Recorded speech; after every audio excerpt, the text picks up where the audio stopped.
Hello everyone, it's Diane at the Creative Bohemian.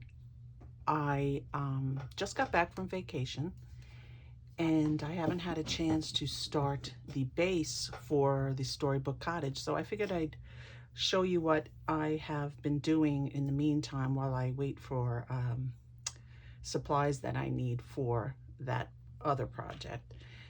And right now I'm working on making furniture that I will have for sale in my Etsy shop as soon as I have that all set up, which should be soon. I have quite a few objects in addition to what you see here that I could be selling and you might be interested in.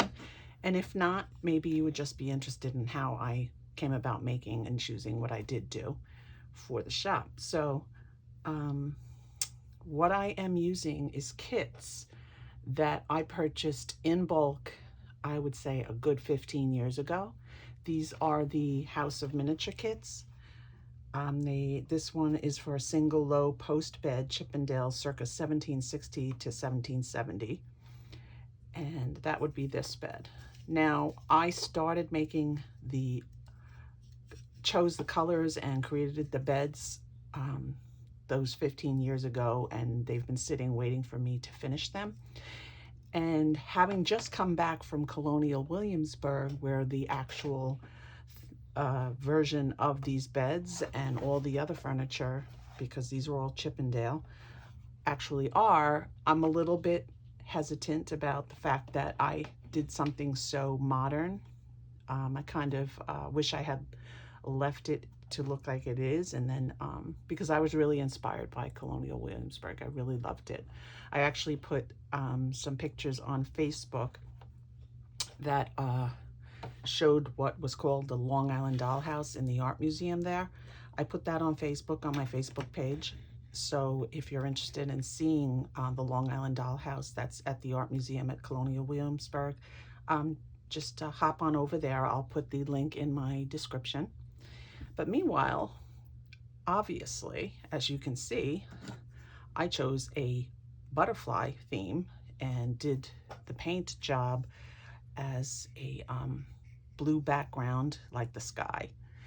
I was apparently in a very whimsical state of mind when I created these. And they have all their drawers. And I am going to, once I'm finished doing the finish on them, I might age them a little bit more to give them that shabby chic look.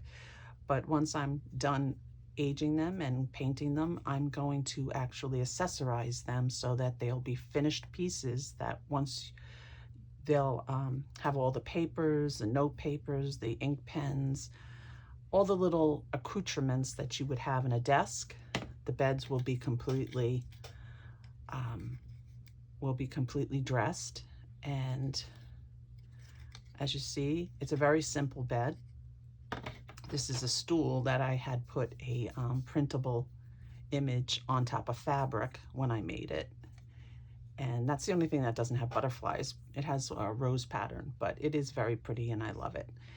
But as you see, I'm still in the middle of aging that. And this is a nightstand that goes with either one of the beds. And I have many other projects using the House of Miniature kits. And I'm so looking forward to working with those because I really do like how easy they are and I like the results of them. They come out really pretty. I also have these beds, which is something else I'm working on. Again, these were from a couple of years ago. I had stopped doing miniatures for quite a few years because I was focusing on my art career at that time, but I had made these a while back. These were beds that I found in probably a craft store. I don't think I bought them in a miniature shop, but a craft store that sold miniatures. And I have done a little hand painting on them and aged them a little bit. I do like an aged look. I don't like everything to look brand new.